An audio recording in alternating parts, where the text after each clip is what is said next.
پوری دنیا میں اگر 2 ارب مسلمان ہیں یا 2.5 ارب مسلمان ہیں تو ان 2-2.5 ارب مسلمانوں سے 2 سے 20 سے 25 لاکھ لوگ جو ہیں 1% وہ حج کو جمع ہوتے ہیں. تو جاتے تو 1% ہیں مگر ایسا لگتا ہے کہ باقی 99% لوگوں کی توجہ بھی وہیں ہوتی ہے. سب کا دل وہیں دھڑک رہا ہوتا ہے کہ کاش ہم بھی عرفات میں ہوتے, کاش ہم بھی طواف میں ہوتے, کاش ہم بھی حج کو جاتے.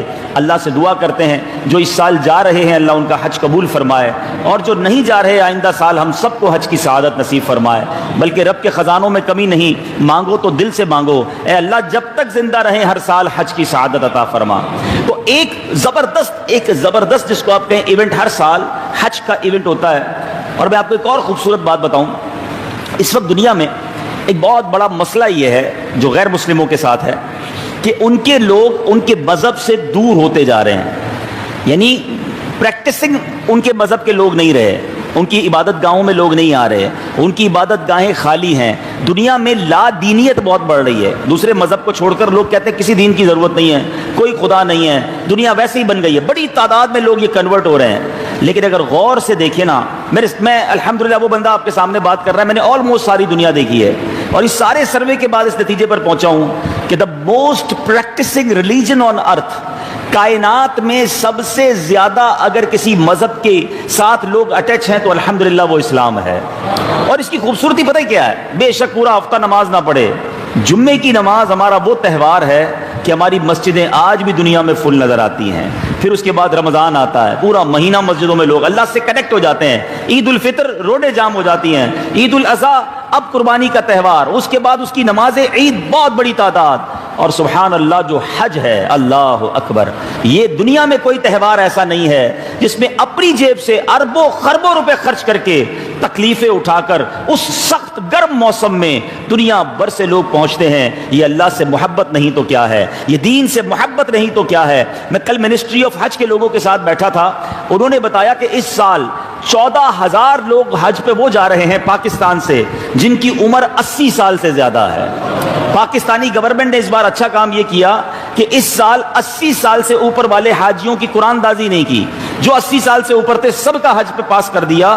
میں سوچتا رہ گیا یہ اللہ سے کیسی محبت ہے کہ 80 سال سے زیادہ عمر ہو گئی ہے, ان کو چلنے پھرنے میں پرابلم ہوگی. 14,000 حاجی جو ہے وہ اس سال پاکستان کی طرف سے حج کرنے جا رہے ہیں. تو ذرا سوچئے میٹھے اسلامی بھائیوں, یہ وہ خوبصورت تہوار ہیں, یہ وہ خوبصورت ایونٹس ہیں کہ جس سے اسلام ہر سال ترقی کرتا ہے, ہر سال اللہ سے محبت بڑھتی جا رہی ہے, اور اللہ ہمارے مذہب کو مزید ترقی عطا فرمائے. آج بات کرتے ہیں ایک اور جو خوبصورت ایونٹ جو ساری دنیا میں منایا جاتا ہے, بہت زبردست, ہمارا یوں سمجھے اسلامی ایک فریضہ ہے جس کو ہم سنت ابراہیمی بھی کہتے ہیں, اور وہ ہے قربانی.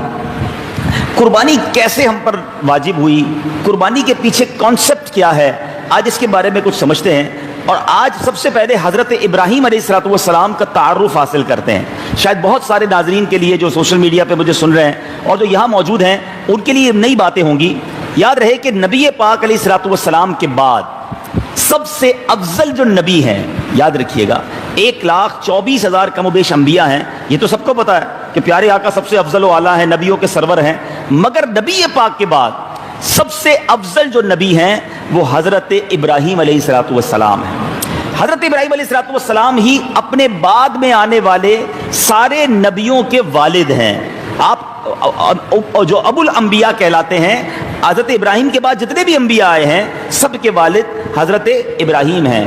ہر آسمانی دین آپ ہی کی پیروی اور اطاعت ہے, ہر دین والے آپ کی تعظیم کرتے ہیں. ہاں, یہ حضرت ابراہیم کا مرتبہ دیکھیں, کرسچن بھی ان کی تعظیم کرتے ہیں, یہودی بھی ان کی تعظیم کرتے ہیں, جتنے آسمانی کتابوں پر عمل کرنے والے لوگ ہیں وہ حضرت ابراہیم کی تعظیم کرتے ہیں.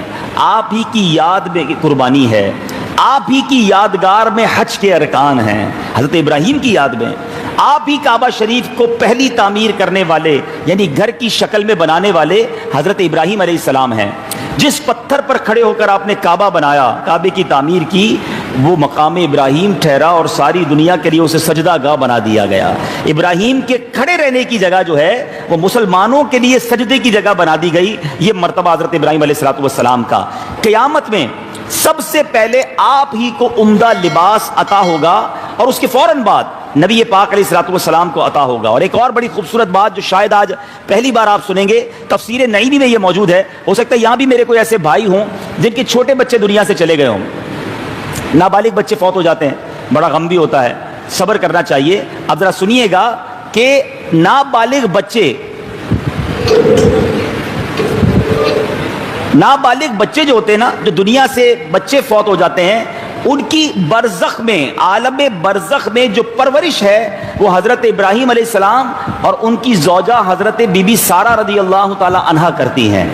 یعنی آپ کے بچے اگر آپ سے چلے گئے ہیں دنیا سے تو گھبرائیے نہیں, حضرت ابراہیم کی وہ پرورش میں ہیں, اور یہ تفسیر نعیمی میں موجود ہے. سبحان اللہ. حضرت ابراہیم علیہ السلام کو ایک بار آپ سرخ ریت کے پاس سے گزرے, سرخ ریت کا ٹیلا تھا, آپ کے پاس اناج نہیں تھا, آپ نے اسی ریت سے بوریاں بھر لی, گھر تشریف لائے تو گھر والوں نے پوچھا یہ کیا ہے, تو آپ نے فرمایا یہ سرخ گندم ہے.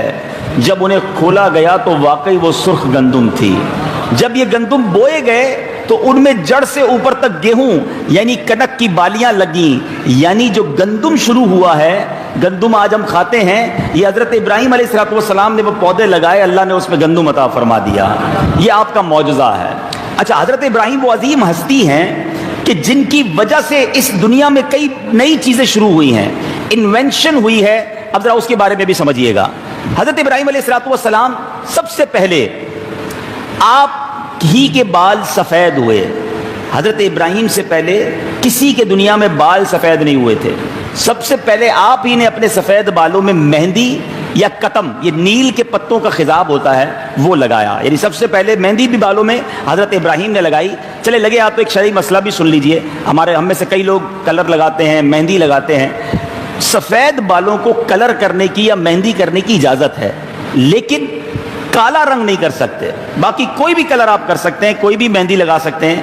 بلیک کلر کرنا کچھ شرعی اجازتیں ہیں, فوجیوں کے لیے ہے یا دیگر معاملات میں, ورنہ نارملی اگر کوئی شخص کالا خضاب لگاتا ہے یا کالا کلر لگاتا ہے یہ ناجائز و حرام ہے. جب تک وہ کلر لگا رہے گا آپ گناہ گار ہوں گے. تو براؤن لگا لیں. اچھا, مسئلہ یہ ہوتا ہے کسی کو کہو یار آپ نے کلر بلیک کیا ہوا, کہتے نہیں میں نے براؤن کیا ہے. بھائی نظر تو بلیک آ رہا ہے, تو کہتے نہیں وہ ڈبی پہ براؤن لکھا ہوا تھا. تو کلر کی ڈبی کا نہیں مانا جائے گا, جو نظر آ رہا ہے وہ مانا جائے گا. تو آپ نے اگر کلر کرنا ہے یا مہندی لگانی ہے تو آپ بلیک کے علاوہ کوئی بھی کلر کر سکتے ہیں. اور بلیک آپ فیصلہ نہ کریں, سامنے والے سے پوچھیں میرا کلر کون سا ہے, اگر وہ کہے بلیک ہے تو مان لے یہ بلیک ہے. بھلے میں اپنے دل کو مناتا رہوں کہ نہیں جناب یہ ڈارک براؤن ہے, تو یہ لائٹ براؤن ہے, تو یہ فلاں ہے. یہ ناجائز و حرام ہے, یاد رکھیے گا. آگے چلتے ہیں. سب سے پہلے آپ ہی نے سلا ہوا پاجامہ پہنا. سب سے پہلے آپ نے ممبر پر خطبہ پڑھا. حضرت ابراہیم وہ ہیں جنہوں نے سب سے پہلے ممبر پر خطبہ پڑھا. سب سے پہلے آپ نے راہ خدا میں جہاد کیا. حضرت ابراہیم ہی وہ ہیں کہ سب سے پہلے مہمان نوازی کی رسم بھی آپ سے شروع ہوئی. سب سے پہلے آپ ہی نے لوگوں سے ملاقات کے وقت معانقہ, گلے ملے. گلے پہلے نہیں ملتا تھا کوئی. گلے ملنے کی جو ابتدا ہوئی ہے وہ بھی حضرت ابراہیم علیہ السلام سے ہوئی. سبحان اللہ. اور روٹی کو بھگو کر شوربے میں جو سرید بناتے ہیں نا, سب سے پہلے سرید بنانے کی ابتدا بھی حضرت ابراہیم علیہ السلام سے ہوئی. اللہ تعالیٰ حضرت ابراہیم کے مزار پر کروڑوں رحمتوں کی بارش نازل فرمائے اور ان کے صدقے ہماری مغفرت فرمائے. اب بات کرتے ہیں حضرت اسماعیل علیہ السلام کی. یہ آپ کے بیٹے ہیں حضرت ابراہیم علیہ السلام. حضرت ابراہیم علیہ السلام کے یہاں حضرت اسماعیل کی ولادت کب ہوئی؟ بہت امیزنگ بات ہے.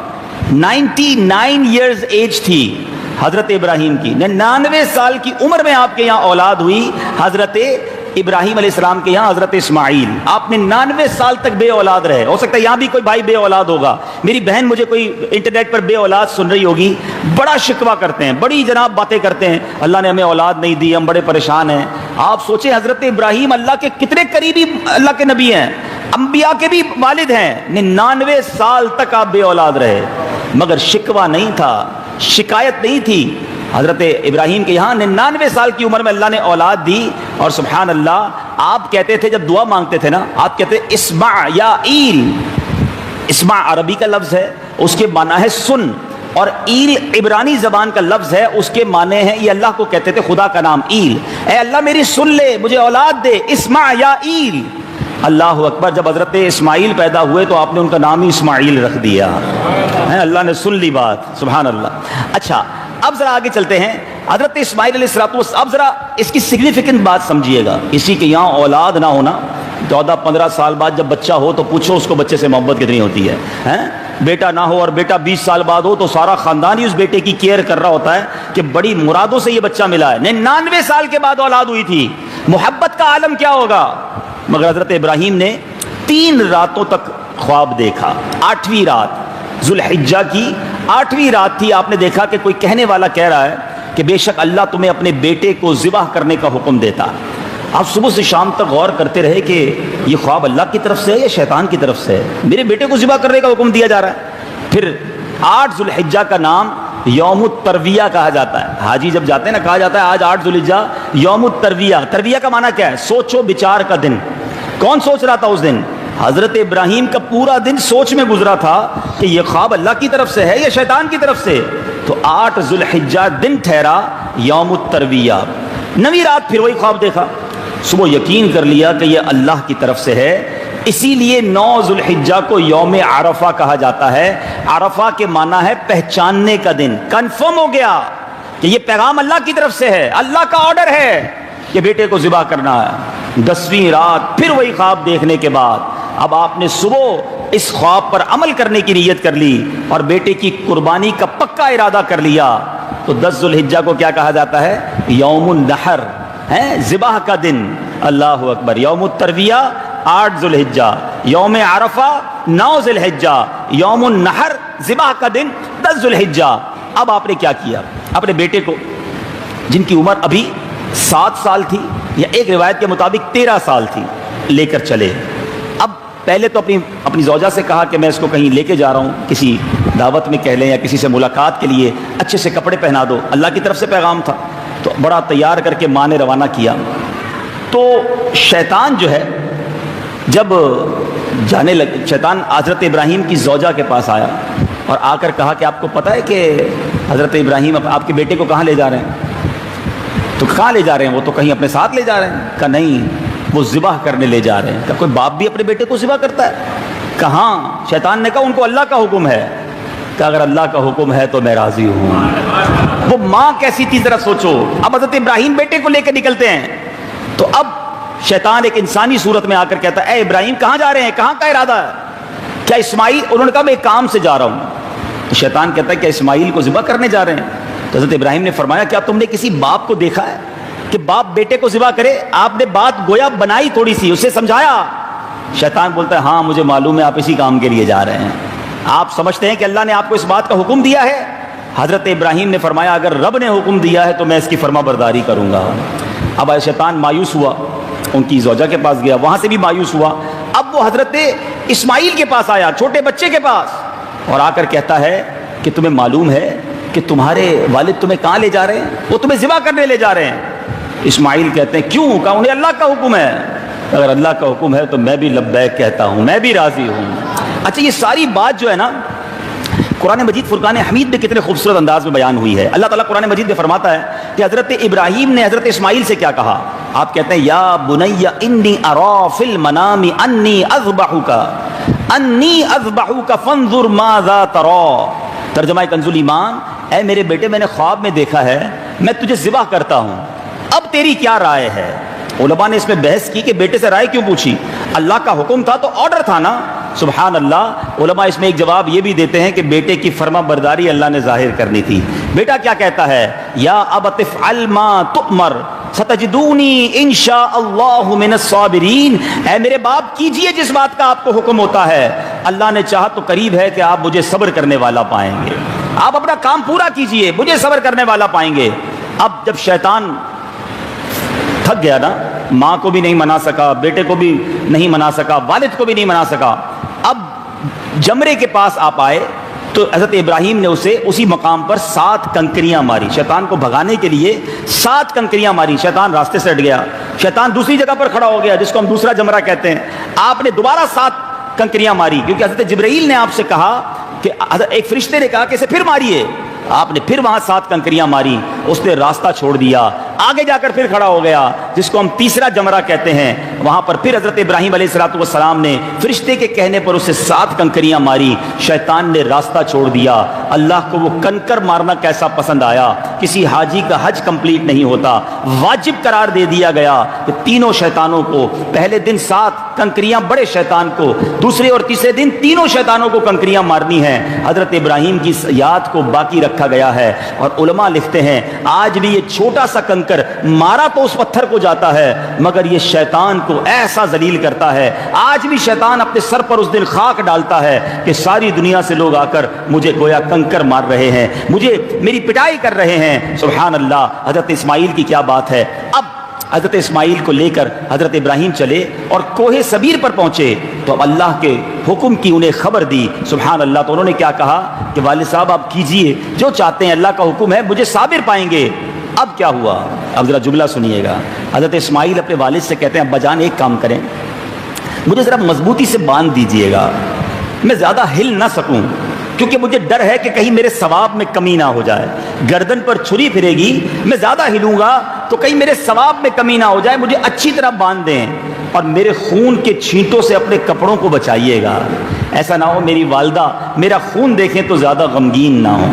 اور ایک کام کیجئے گا، چھری کو اچھی طرح تیز کر لیجئے گا تاکہ میرے گلے پر اچھی طرح چل جائے، میرا گلا جلدی کٹ جائے۔ اور فرماتے ہیں ایک اور کام کیجئے گا، ابا جان مجھے پیشانی کے بل لٹا دیجئے گا، آپ میرا چہرہ نہ دیکھ سکیں، کیونکہ آپ میرا جب چہرہ دیکھیں گے تو کہیں ایسا نہ ہو تو آپ کے ہاتھ میں لغزش آ جائے، باپ کی محبت جاگ اٹھے، آپ مجھے الٹا لٹا کر ذبح کر دیجئے گا۔ اور ایک اور کام کیجئے گا، جب میری والدہ کے پاس جائیں تو میرا سلام دیجئے گا، میرا یہ قمیص انہیں تحفے میں دے دیجئے گا۔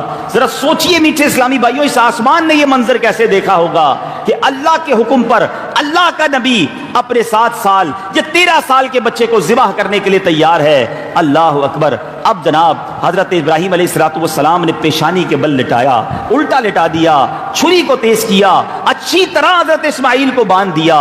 اب ان کے چہرے سے نظر بھی ہٹا لی، ایک بوڑھا باپ ہے اور اپنے بیٹے کو ذبح کر رہا ہے، مگر جیسے ہی چھری چلاتے ہیں چھری نے اپنا کام نہ کیا، گلا نہ کٹا۔ اس وقت حضرت ابراہیم پر یہ وحی نازل ہوئی۔ اللہ اکبر۔ اللہ قرآن میں فرماتا ہے اور ہم نے اسے ندا فرمائی کہ اے ابراہیم بے شک تو نے خواب سچ کر دکھایا، ہم ایسا ہی صلہ دیتے ہیں نیکوں کو، بے شک یہ روشن جانچ تھی، یہ ایک طرح کا امتحان تھا، اور ہم نے ایک بڑا ذبیحہ اس کے فدیے میں دے کر اسے بچا لیا۔ اللہ اکبر۔ حضرت اسماعیل کو حضرت ابراہیم نے جب لٹایا تھا تو اللہ کے حکم سے جبریل امین بطور فدیہ جنت سے ایک مینڈھا لے کر آ گئے۔ وہ مینڈھا آیا اور اللہ اکبر دور سے حضرت ابراہیم کو انہوں نے آواز لگائی۔ حضرت ابراہیم کی حضرت جبرائیل کیا کہتے ہیں؟ اللہ اکبر اللہ اکبر۔ جب حضرت ابراہیم نے یہ آواز سنی تو سر آسمان کی طرف اٹھایا اور اللہ کی طرف سمجھ گئے کہ آزمائش کا وقت گزر گیا ہے، بیٹے کی جگہ فدیے میں مینڈھا بھیجا گیا ہے، تو خوش ہو کر فرمایا لا الہ الا اللہ واللہ اکبر۔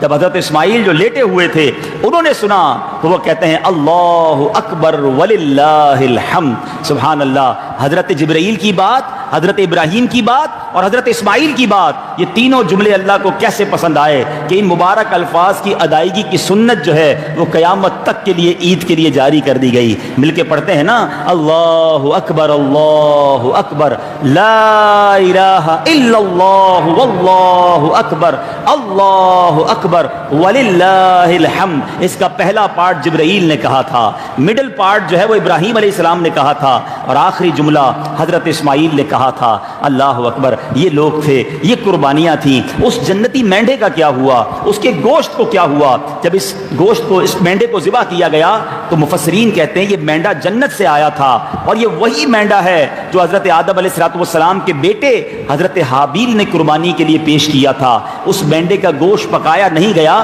بلکہ اسے جانوروں اور پرندوں کو کھلا دیا گیا۔ سبحان اللہ۔ میرے میٹھے اسلامی بھائیوں، ایک مقصد یہ بھی تھا کہ یہ ساری بات، یہ سارا واقعہ اس لیے بیان کیا جائے. بہت سارے ینگسٹر، بہت سارے بچے بیٹھے ہیں، اسلامی تاریخ کی یہ باتیں ہمارے بچوں کو پتہ ہونی چاہیے. آج بقرعید کے دن قریب ہیں، ہماری گلیوں میں جانور آنا شروع ہو گئے ہیں. جانور گھمانا پھرانا کھلانا اچھی نیت سے ہے تو اس کا ثواب ملے گا، لیکن اس کے پیچھے کانسیپٹ کیا ہے، یہ کس قربانی کی یاد ہے، یہ کیسے واقعہ ہوا تھا، سبحان اللہ، یہ ہم سب کو پتہ ہونا چاہیے. اور اے کاش اس قربانی سے میں اور آپ درس حاصل کریں. اب سبق کیا ملتا ہے؟ سبق یہ ملتا ہے 99 سال کی عمر میں بیٹا ملا، مگر اس بیٹے کو قربان کرنے کا حکم دیا گیا تو نہ حضرت ابراہیم رکے، نہ ان کی زوجہ رکی، نہ حضرت اسماعیل رکے، قربان کرنے چل پڑے ہیں. وہ تو کر چکے جو کرنی بشر کی ہے. یہ تو اللہ نے کرم کیا نا کہ بیٹے کی جگہ مینڈا بیچ دیا اور بیٹا کیسا بچا، سبحان اللہ. حضرت اسماعیل کی نسلوں سے پھر انبیاء پیدا ہوئے. حضرت اسماعیل ہی وہ اللہ کے نبی ہیں. مکے جاتے ہو نا، زمزم کا پانی پیتے ہو، جس کے قدموں کی رگڑ سے یہ کنواں جاری ہوا. آپ پیاسے تھے اور آپ نے اپنے پیروں کو رگڑا تو اللہ نے پیروں کی رگڑ سے ایک پانی کو جاری کیا جو آج ساری دنیا کے لیے تبرک والا پانی بن گیا. تو حضرت اسماعیل، حضرت ابراہیم وہ عظیم ہستیاں ہیں. لیکن مجھے اور آپ کو سیکھنے کو کیا ملا ہے؟ اچھا ایک اور پہلے شرعی مسئلہ سمجھ لیں. آج اگر کسی کو خواب میں کوئی آواز سنائی دے کہ بیٹا ذبح کر دو، بیٹی ذبح کر دو، یا ابا کو ذبح کر دو، تو خواب میں یہ انبیاء کے جو خواب ہوتے ہیں نا، یہ وحی ہوتے ہیں، یاد رکھیے گا. مجھے اور آپ کو خواب میں کوئی بھی آ کر کہہ دے کہ ایسا کام کر دو تو وہ کام نہیں کیا جائے گا. شرعی مسئلہ یاد رکھیے گا. آج ہی میں نے بیان کیا اور کل کوئی واقعہ نہ ہو جائے تو میں نے کہا پہلے میں اس کو کلیئر کر دوں کہ انبیاء کے خواب یہ وحی ہوتے ہیں. امت کا خواب دلیل نہیں ہوتا، حجت نہیں ہوتا. تو ایسا کوئی بھی حکم خواب میں نہیں مانا جائے گا، پہلی بات. دوسری بات جو سیکھ رہی ہے، جو سمجھ رہی ہے اس واقعے سے، وہ یہ ہے کہ حضرت ابراہیم علیہ الصلوۃ والسلام 99 سال کے بعد بیٹا پیدا ہوا، اللہ کا حکم آیا، وہ بھی قربان کرنے چلے. آج تھوڑا سا ہم وقت دینے کے لیے تیار نہیں، تھوڑا سا مال قربان کرنے کے لیے تیار نہیں، تھوڑی سی کوشش کرنے کے لیے اسلام کے لیے تیار نہیں ہوتے. سب باتیں تو چھوڑ دو نا یار. نماز تو پہلا فرض ہے نا، ہر مسلمان مانتا ہے. کتنے لوگ ہیں جو 5 ٹائم نماز پڑھتے ہیں، گھر سے نکلنے کے لیے تیار نہیں ہوتے، مسجد قریب ہوتی ہے مسجد کے اندر آنے کے لیے تیار نہیں ہوتے. بات ہم کرتے ہیں کہ جناب ہم انبیاء کے غلام، ان کے چاہنے والے، وہ بیٹا قربان کر دیں اور ہم تھوڑا سا ٹائم دینے کے لیے تیار نہ ہوں. یہ کیسی قربانی ہے؟ کئی قربانی کرنے والے ایسے ہیں. دیکھیں میری بات کو نیگیٹو مت لیجئے گا، یقیناً قربانی اگر واجب ہے تو کرنی ہے، کرنی چاہیے، ضروری ہے. لیکن قربانی سے بھی بڑا فرض تو نماز ہے نا. ساری رات منڈی میں جاؤ، نہ عشاء پڑھو نہ فجر پڑھو، یہ کون سی قربانی کے جانور کی تلاش ہے؟ قربانی سنت ابراہیمی ہے، ضروری ہے. مگر جو مسلمانوں پر پہلا فرض نماز ہے اس کی فکر ہی نہیں ہے. ساری رات گلیوں میں گائیں گھمائیں گے، بہت اچھی بات، منع نہیں کر رہا، اچھی بات ہے اگر اچھی نیت سے ہے. دکھلاوے کے لیے ہے، تکبر کے لیے ہے، لوگوں پر روب جمانے کے لیے کہ دیکھو میرا جانور کتنا بڑا ہے، کتنے پیسے میرے پاس، پھر تو قربانی کا ثواب بھی نہیں ملنا. لیکن اگر اچھی نیت سے ہے کہ اللہ کی راہ میں قربان ہو رہا ہے جانور، اس کو محبت دیں گے، اس کو کھلائیں گے تو ثواب ملے گا. لیکن جانور گھمانے کا ٹائم ہے، نماز پڑھنے کا ٹائم نہیں ہے. خود سوچے نا، شیطان ہمیں چھوٹی نیکی میں لگا کر بڑی نیکی چھڑوا دیتا ہے. قربانی بھی کرنی ہے مگر نماز اس سے پہلے پڑھنی ہے. تو یہ ضرور سوچئے. اچھا یہاں پر ایک اور مسکنسیپشن کلیئر کر دوں، پھر اپنی بات کو کنکلوڈ کر لیتا ہوں کہ آج کل یہ قربانی کے دن آئے نا، تو بہت سارے روشن خیال نکلے ہوئے ہیں اور تھوڑے دنوں میں نکلیں گے، مزید نکلیں گے، میسیجز آنا شروع ہو جائیں گے کہ یار اتنے مہنگے مہنگے جانور اور کروڑوں روپے اربوں روپے خرچ کرنے سے بہتر ہے کسی غریب بچی کی شادی کرا دو. ہیں ابھی حج کے لیے بھی باتیں شروع ہو جائیں گی. اربوں روپے خرچ ہوتے ہیں جناب، دنیا بھر سے لوگ حج کرنے جاتے ہیں، لوگوں کے پاس کھانے کو نہیں ہے، لوگ ہاسپٹل میں ہیں، ان کا علاج کروا دو. کیا ضرورت ہے حج کو جانے کی؟ کیا ضرورت ہے قربانی کرنے کی؟ چھوٹا سا جانور قربان کر دو. مجھے یہ سمجھ نہیں آتی یہ ہر سال غریب بچی کی شادی بقرعید میں کیوں یاد آتی ہے؟ کسی کی شادی پر کروڑوں روپے خرچ کوئی کرتا ہے، بڑے بڑے فنکشن کرتا ہے، تو وہی لبرل طبقہ ادھر جا کے ولیمہ کھا رہا ہوتا ہے. وہ کسی کو پکڑ کے یہی کہتا ہے کہ یار 30 لاکھ روپے 40 لاکھ روپے ایک رات کی دعوت میں اڑا دیے. کسی غریب بچی کی 3 شادیاں کروا دیتا. بھائی تو نے مہندی کے فنکشن پر اتنے ناچ گانے کروائے، اس فنکشن کو نہ کرتا تو 2 بچیوں کی شادیاں ہو جاتی. تیرے ہال سے کھانا کتنا ضائع ہوا، یہ ضائع نہ ہوتا تو کئی غریبوں کے مہینوں کا راشن ہو جاتا.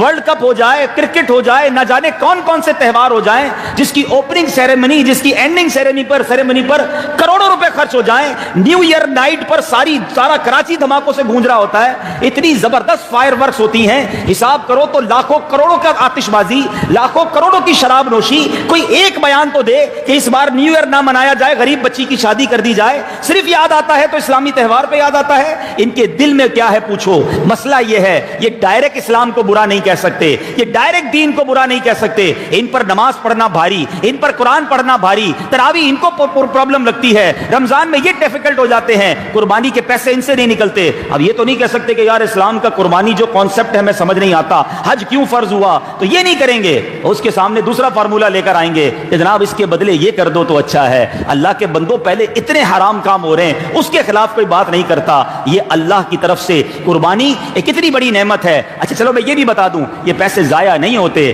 آپ ذرا اس کی سرکولیشن کو دیکھیں. یہ پنجاب سے, سندھ سے جانور پلنا شروع ہوتے ہیں. وہاں کے کسان, وہاں کے ہاری لوگ جو ہیں وہ کماتے ہیں. جب میں اور آپ جانور خریدتے ہیں ان کا گھر چلتا ہے, ان کے پورے سال کا راشن جمع ہو جاتا ہے. آپ دیکھیں کتنے چارے والے, کتنے جناب آپ کے شہر کے اندر گھاس بیچنے والے, چارہ بیچنے والے, ان کا روزگار شروع ہو جاتا ہے. سپر ہائی وے سے لے کر شہر میں جو گاڑیاں آتی ہیں, کتنی سوزوکی والوں کا کاروبار شروع ہو جاتا ہے. آگے چلیے جناب, اس کے بعد جب آپ قربانی کرتے ہیں سینکڑوں ہزاروں کسائیوں کو روزگار ملتا ہے. کھانا بٹتا کتنے غریب لوگوں کے گھروں میں, آپ کے کتنے غریب رشتہ داروں کے گھروں میں گوشت پہنچ جاتا ہے. یہ قربانی کو اگر دیکھیں, یہ اربوں روپے خرچ ضرور ہوتے ہیں لیکن لاکھوں کروڑوں کے دن سمر جاتے ہیں. چمڑے والوں کا کام شروع ہو جاتا ہے, کھالوں والوں کا کام شروع ہو جاتا ہے. ارے جناب اور تو اور باربیکیو بنانے والوں کا کام شروع ہو جاتا ہے. کئی ہوٹلوں میں جناب ہمارے گوشت جاتے ہیں جو ابھی وہ کھانا بنا کر دیتے ہیں. تو آل دا وے اکانومی کو, معاشرت کو جتنا بڑا بوسٹ جو ہے یہ قربانی دیتی ہے. آپ حساب کر لیں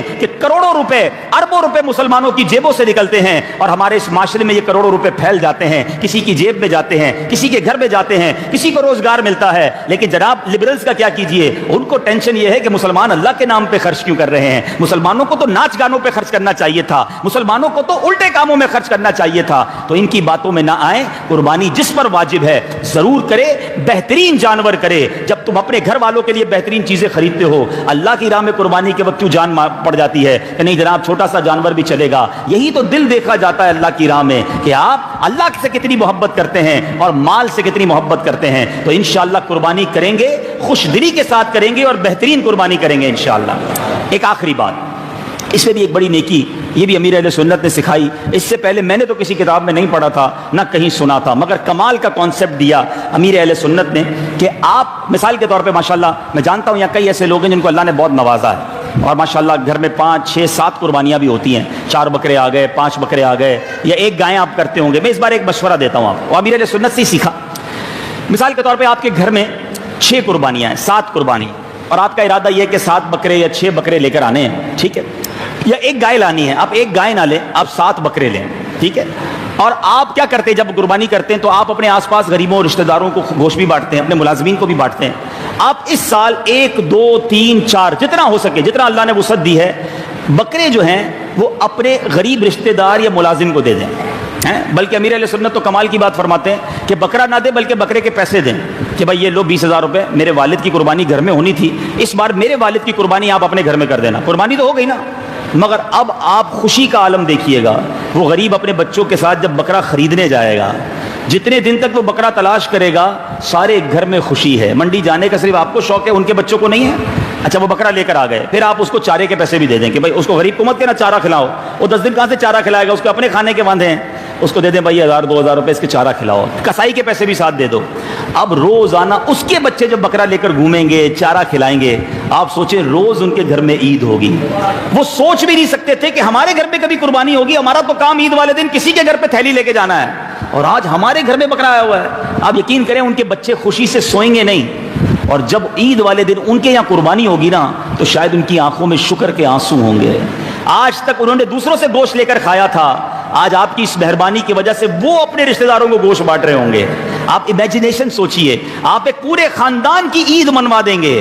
اب ان کی دعائیں لگیں تو آپ کے کتنے غم دور ہو جائیں گے. گوشت تو ویسے ہی بانٹنا تھا, تو کیوں نہ اس بار اس انداز سے عید منائی جائے. اور میں صحیح بتا رہا ہوں, اس کو ایک بار پریکٹس کر کے دیکھیے, اس سال پریکٹس کر کے دیکھیے, آپ کی طبیعت خوش ہو جائے گی جب آپ کو اس گھرانے کی خوشیاں نظر آئیں گی, اس بچوں کے اندر جو خوشی نظر آئے گی. تو بہرحال اللہ کرے میں اور آپ اس طرح عید منایا کریں, اس طرح خوشیاں منایا کریں کہ لوگوں کے دلوں میں بھی خوشی داخل ہو. یہ خوشی کیسی ہے کہ میرا خاندان تو سارا خوش ہے, باقی سارا محلہ پریشان ہے. ایسی شادی نہ کیا کرو ساری رات محلے والے نہ سو سکیں. ایسے فنکشن نہ کیا کرو کہ برابر میں مریض ہے اور اسے نیند نہ آیا کرے. امیر اہل سنت کی فراست پر قربان, آپ صرف مہندی, ڈھولکی اور شادیوں کے فنکشن پر منع نہیں کرتے. آپ کہتے ہیں ایسی نعت خوانی کا ثواب بھی نہیں ملے گا جس کی آواز سے کوئی مریض نہ سو سکتا ہو, جس کی وجہ سے لوگوں کے راستے بند کر لیے جائیں. ہم نعت خوانی بھی, نیکی کا کام بھی اسی وقت ثواب کا بنا سکتے ہیں جب اب حقوق العباد کے مطابق اس کو کریں. لوگوں کو تکلیف پہنچا کر کہاں سے نیکی ملے گی؟ تو بالکل اسی طرح آپ شادیوں کے اندر, خوشیوں کے اندر بھی ایسا کام کیا کرو کہ دوسرے مسلمان بھی خوش ہوں اور میرے گھر میں بھی خوشی ہو. اللہ خوشیوں کو اور برکت عطا فرما دے گا. اللہ تعالیٰ اس سال ہمیں قربانی کا فریضہ بہترین انداز میں سر انجام دینے کی توفیق عطا فرمائے. حضرت ابراہیم کی سنت کو ادا کرنا نصیب فرمائے, اور حضرت ابراہیم, حضرت اسماعیل کی اس قربانی کے صدقے رب کریم ہمیں بھی دین کی خاطر قربانی دینے کا جذبہ عطا فرمائے. 5 وقت نماز پڑھنا نصیب فرمائے اور اچھے انداز سے قربانی کرنا نصیب فرمائے. میٹھے اسلامی بھائیوں, اتنی پیاری باتیں دعوت اسلامی کے مدنی ماحول میں سیکھی اور سکھائی جاتی ہیں, تو آپ بھی دعوت اسلامی کے مدنی ماحول سے وابستہ رہیے, ہفتہ وار اجتماع میں آتے رہیے, مدنی قافلوں میں سفر کیجیے, اور ایسی پیاری باتیں سیکھنے کے لیے مدنی چینل دیکھتے رہیے. ایسے بیانات مدنی چینل پر آتے رہتے ہیں, سنتے رہیں گے تو سیکھتے رہیں گے. اللہ تعالیٰ عمل کرنے کی توفیق عطا فرمائے. صلو علی الحبیب. ماشاءاللہ 2 اعلان بھی ہیں اور بڑے پیارے اعلان ہیں. جنت میں گھر تو سبھی کو چاہیے نا, دنیا میں گھر بن گیا ہے تو جنت میں گھر بھی ہمیں بنانا ہے. تو ماشاءاللہ آپ کے قریب ہی ایک مسجد کی خریداری کی گئی ہے دعوت اسلامی کی طرف سے, اور اس کے لیے اسلامی بھائی یہاں موجود ہیں, اور 1000 روپے کا انہوں نے ٹوکن بنایا ہے. تو یہاں 1000 والا نہیں 10,000 والا لانا تھا. ماشاءاللہ اللہ نے بہت سو کو بہت نوازا ہے. تو بہرحال جو جتنا گڑ ڈالے گا اتنا میٹھا ہے. آپ کے لیے ہی جنت میں گھر ملے گا, تو سب کو اس میں حصہ ملانا چاہیے. اور ایک علاقہ federal be area, Sis Mahal B1 area, شیش محل لیاقت آباد میں مدرسہ شروع کیا جا رہا ہے, تو اس کے لیے بھی یہ چندے کے لیے موجود ہیں. تو یہ ان کی ہم پر مہربانی ہے کہ ہمارے پیسے اچھی جگہ لگوا دیں گے. میں اور آپ نہیں رہیں گے, یاد رکھیے گا, مسجد رہے گی, مدرسہ رہے گا, قیامت تک سجدے ہوں گے, قرآن پڑھا جاتا رہے گا, ہمیں قبر میں بھی ثواب کا تحفہ ملتا رہے گا. تو چلیں ہم سب کو اس پہ حصہ ملانا چاہیے. میں بھی انشاءاللہ کچھ اپنا دونوں میں حصہ ملا دیتا ہوں. باقی اسلامی بھائی بھی یہ باہر کھڑے ہوں گے تو اپنا حصہ ضرور ملائیے گا. اللہ تعالی ہم سب کو عمل کرنے کی توفیق عطا فرمائے.